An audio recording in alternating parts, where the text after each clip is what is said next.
We are in desperate need of a reset. My reset routine actually started yesterday. I went ahead and took everything out of my luggage. I put everything back where it belongs. I started washing and cleaning up around the house. But to be honest, I was just so tired that I decided to end there. I wasn't really productive. I didn't really work on any projects. Even though I cleaned yesterday, the mess just redeveloped. Look at this.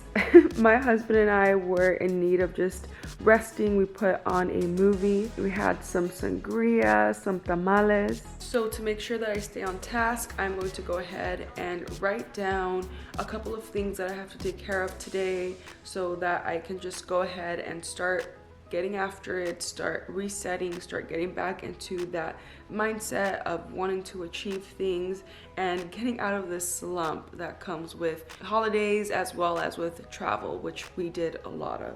Yeah, let's get right to it. Okay, so I finished my to-do list. I didn't want to jam pack it, although it already looks kind of long. This is some of the things that I will be taking care of.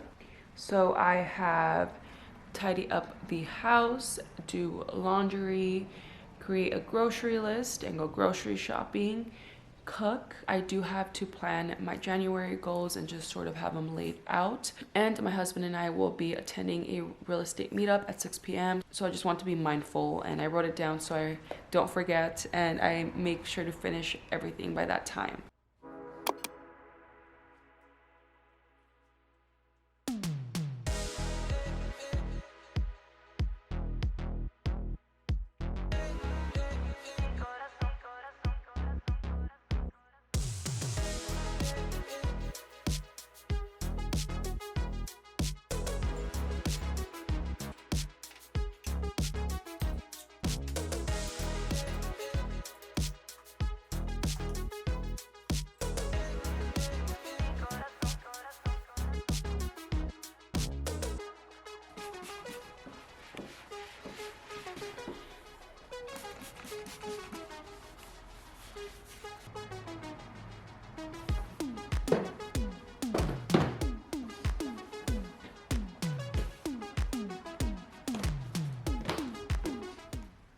So I just finished tidying up the home. Something else that I like to do to reset myself and get back into the productivity feel or the motivated feel is to shower or freshen up, like change and look cute. Because I notice that sometimes when I stay in my pajamas, I just feel icky, like still kind of lazy, like I haven't washed off the day before, or I haven't put any effort into the new day in terms of my self-image. So I'm gonna go ahead and do that so I can continue the rest of my to-do list. Okay, so I just finished getting ready, and I also put in a load to wash. So I want to go ahead and move on to the grocery list. Usually when I am in a slump or when I come back from travel or after the holidays, if you hear a little clacking in the background, it's my bird. She's walking around. Pixie! Keep it down, young lady. But anyway, I want to, yeah, we were talking about groceries. So every time I come back from a slump or I'm resetting, I realize that it's important for me to make sure that everything in the house is just good to go, like all of the essentials, and obviously that's going to involve food. So I like to go through my pantry, my fridge, and my kitchen just to see if there's anything that I need to go buy and to replenish so that everything is just good at home. And I was noticing that I like to keep my list of things to buy on a dry erase board that I have like on the side of the fridge, but I noticed that I was just forgetting to take a picture of it. So when I was at the grocery store, I would forget what I had to buy. So to prevent that from happening, what I decided was to just create a grocery list on the notes app of my phone so that I always have it handy. So I went ahead and created this grocery list with different categories. So I will go ahead and show you. So far I have 3 categories. I have the recurring list, I have the other list, which is blank right now, and I have the replenish list. So my thought process is that there are things that I commonly buy when I go to the grocery store.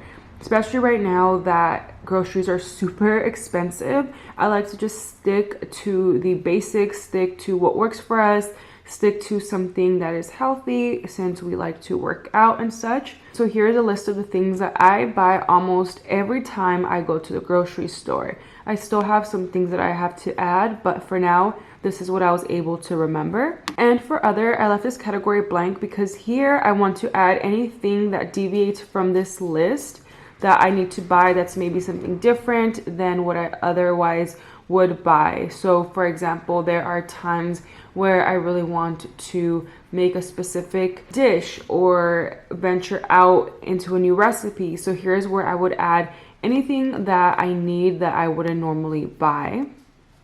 And then I have a replenish category. Here is the things that I like to have in my home, like the staples or just the things that are necessary, but maybe I don't need to buy it every time I go to the grocery store. So here I would just keep a running list of the things that I constantly have to keep replenishing, just so I have them top of mind. For example, if before going to the grocery store I realize, oh, I already have beans, hand soap, etc., I can just go ahead and check off each item that I already have and I don't need, so that I don't buy that item and I only buy the items that aren't unchecked. And that goes the same for this recurring category as well as for other. So I really want to automate as much in my life as I possibly can, because I noticed that I kept having to rewrite my list, or I kept forgetting to take a picture of the list on my kitchen fridge. I just really need to find a way to create systems for the things that I constantly do, for all the repetitive items or activities in my life. So now that my grocery list is complete, I'm gonna go ahead and take care of a couple of other things before I head to the grocery store to buy all of this. So the next thing that I'm going to do is go through some of these subscriptions that I currently have and cancel some of them, because I've actually forgotten to cancel some subscriptions and then I get charged and I get product that I don't need. So I'm gonna go ahead and take care of that. Thank you. Please hold.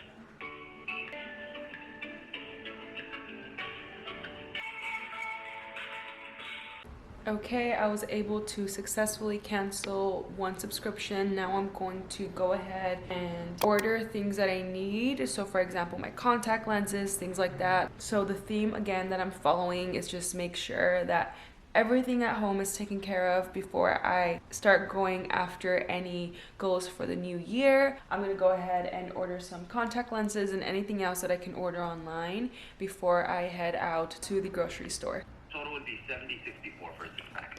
How much is it for the 12-pack? Can you go ahead and ship it? Yes, sir. Sorry about that. Okay.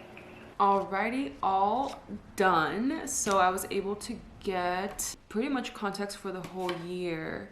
We're set. Pro tip is to keep all of your health documents, any bills, any time you visit the doctor or the optometrist or the orthodontist, whatever it is that you visit, is have like a folder where you stash everything. I like to keep everything organized, and then I keep this in a box that I have in my office. I actually talked about that a little bit during my office organization video. You can go ahead and watch that. I'll link it down below. But yeah, if you don't have like a folder for each of your different categories of life, I highly, highly recommend it. I also have another one of these folders, or like similar folders, for anything tax related, for anything that has to do with employment or receipts, like anything that I have to keep, I keep consolidated. I am all ready to go with my grocery bags, but before I leave, I wanted to mention I have been sipping my coffee from this beautiful mug straight from Mexico. It is from my mom's shop. I will go ahead and link it down below. She sells a lot of handmade crafts or Mexican crafts. All of her merch resembles and reflects Mexican culture. She helps small vendors in Mexico by buying their product and importing it here into the US. And it will really help if you go ahead and support her shop by buying some of her goodies. This is one of the mugs that she gave me for my birthday and for Christmas. Let me show you some of the other stuff that she has, just so you see like how adorable the things are. This one is my absolute favorite. It is this little mug. It's taza de barro. I don't really know how you say it in English, but it's like a rustic terracotta, something like that type of. It's like a clay. It's handmade. It's very, very original, handcrafted. It has a made in Mexico stamp. So she has this one in various sizes. Drinking coffee or hot chocolate or tea or anything just hits different when it's in one of these. She has these shot glasses. They're so adorable. She also has like little jarritos. Oh, look at this shot glass. It's like a little pot, also like clay de barro. So I have this jarrito. This one has her logo on it, but I believe she should have some without her logo. But look at this. It's just so authentic, like literally from Mexico. Look at this one, the Hecho en Mexico, made in Mexico sticker down here. And they are just so, like, such good quality. This thing is crazy. It's like bigger than my head. This thing goes for my husband. My mom gave it to my husband. Either I have a tiny head or this thing is massive. No, it's actually really big. Let me see, what can I compare it to other than my head? Okay, this Brita filter. Look at that. It's big. And finally, look at this little molcajete bowl that she gave me. It's so cute. She said so I can make guacamole, but I've been using it for my hot Cheetos. This is my hot Cheeto bowl. I think I have more stuff over here. You guys, I'm just so proud of my mom. She's been wanting to have her own little artisan shop for so long. Like, it has been one of her dreams since she was a child. And we went camping one day and I asked her, Mom, what's your dream? And she told me, she had already told me before, but she told me again. I'm like, let's do it. Like, let's make it happen. Look, she has little bracelets with her logo and everything. It's called Mi Rinconcito Artesanías. She has, look at this little boot. It's to store your lighter. She also sells, like, if you want to make a flower, like a Mexican festive flower, sort of like this little thing, which is, you know, pretty much found in a lot of Mexican themed restaurants or parties. Then she has this with little instructions as to how to do it. She has keychains, little llaveritos. They're so adorable. And this other keychain and so many other things. Go check out her shop. I really want to give her a shout out because I'm so proud of her. And it will really help her out, and it will also help her continue supporting small vendors in Mexico. So it's a win-win for everyone. With all of that being said, let's head to the grocery store.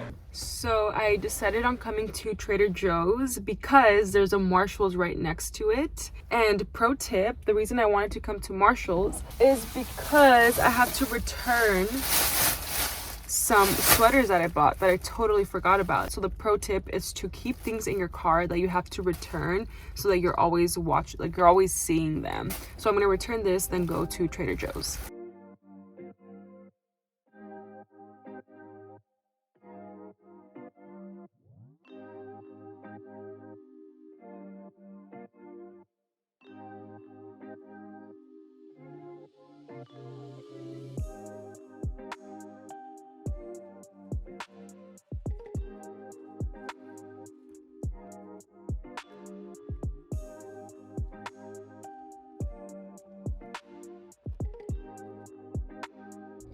I am all done grocery shopping. That entire trip took less than 30 minutes, which is what I was hoping for. That is why you should have a grocery list. I'm telling that to mainly myself because I always forget to have one. Time to head back home and continue the to-do list.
So I'm almost done cooking. I'm just waiting on the rice. And the only thing left on my to-do list is to complete my January goals and to attend the real estate meetup, which is from 6 p.m. to 9 p.m. in Los Angeles. So I'm just gonna go ahead and freshen up and then head over to Los Angeles. So let's talk about January goals. It is a different day from when I was filming this original video, but it's been eventful already. So I want to take some time to talk about how to set January goals, at least how I did it, something that's worked for me in the past. And I think this method will really help you set guided goals and also explain how to break down any larger goals that you have. First things first, I think it's very important to have a vision for your life, sort of what you envision your life to look like at least 5 years from today.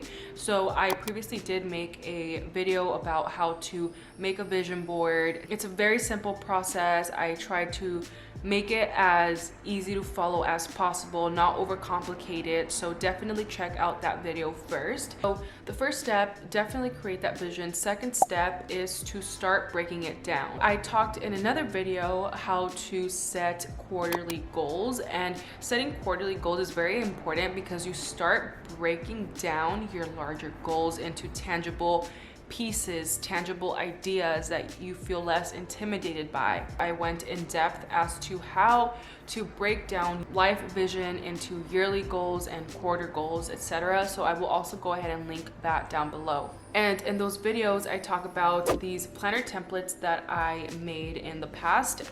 I created these templates for my own personal use, and I realized I can also share this with others if they are interested in just having a more disciplined year. So this planner essentially allows you to lay out your yearly goals based on each corresponding month, and this really just helps you see your entire year right in front of you. Following that, I have quarter planners that will help you start breaking down your goals based on the quarters so that you know exactly in Q1 or quarter one what you want to go after, quarter two, quarter three, quarter four, so that you are more guided and you have very specific goals for 3 months at a time, because it's sometimes easier to think of the next 3 months rather than the entire year. After that, in this planner template bundle that I created is your monthly planner. So now you want to go ahead and start breaking down those quarter goals by months. So for example, for January, I went ahead and laid out all of the dates. These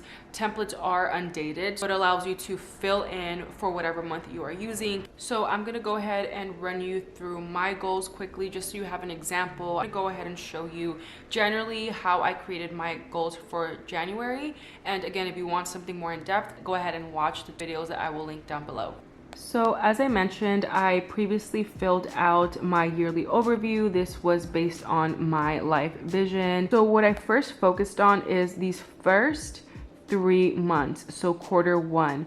And based on what I have for each individual month, I went ahead and brought it down to the quarter. And for each month, I have a specific focus. So again, I'm pretty much just bringing down whatever I wrote over here and displaying it in a different way because I really want that repetition. And here I started the process of laying down specific action steps for each goal. Again, I made a very thorough video on this process, so go ahead and watch that. So then what I did is I wanted to go ahead and zoom in to my first month. So that's when I then brought up my monthly planner and I went ahead and circled the month up here. I went ahead and filled in the dates throughout the month. I filled in any important birthdays or important deadlines, etc. And I also transferred my month focus down here, as well as some additional notes for the month down here.